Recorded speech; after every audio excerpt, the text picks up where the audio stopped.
ভারতের পশ্চিম উপকূলীয় রাজ্য গুজরাটের আহমেদাবাদ থেকে লন্ডনগামী এয়ার ইন্ডিয়ার একটি বিমান উড্ডয়নের কিছুক্ষণ পরেই বিধ্বস্ত হয়েছে। বিধ্বস্ত বিমানটিতে কমপক্ষে 242 জন যাত্রী ছিলেন। এই ঘটনায় বিমানের বহু যাত্রীর প্রাণহানির আশঙ্কা করা হচ্ছে। সামাজিক যোগাযোগ মাধ্যমে ছড়িয়ে পড়া ভিডিওতে দেখা যায় বিমানটির ধ্বংসাবশেষে আগুন ধরে গেছে এবং ঘন কালো ধোঁয়া আকাশে উড়ছে। বিমানবন্দরের কাছাকাছি আবাসিক এলাকায় বিমানটি বিধ্বস্ত হয়েছে। ভিডিওতে বিমানবন্দরে সারি সারি অ্যাম্বুলেন্স দাঁড়িয়ে থাকতে দেখা যায়। এ সময় আহতদের উদ্ধার করে স্ট্রেচারে করে অ্যাম্বুলেন্সে নেওয়া হয়। স্থানীয় একজন কর্মকর্তা বলছেন, কয়েকজন যাত্রীকে গুরুতর আহত অবস্থায় উদ্ধারের পর স্থানীয় বিভিন্ন হাসপাতালে পাঠানো হয়েছে।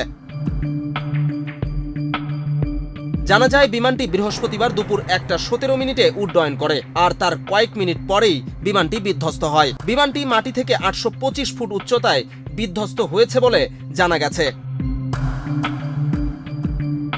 নিরাপত্তার কারণে ইতোমধ্যেই বিমানবন্দরের আশেপাশের বিভিন্ন রাস্তা বন্ধ করে দেওয়া হয়েছে। জরুরি পরিষেবা শুরু হয়েছে। উদ্ধার কাজের জন্য দমকল বাহিনী এবং চিকিৎসক দল বিমানবন্দরে ছুটে এসেছে। বিজন কুমার, বাংলাদেশ প্রতিদিন।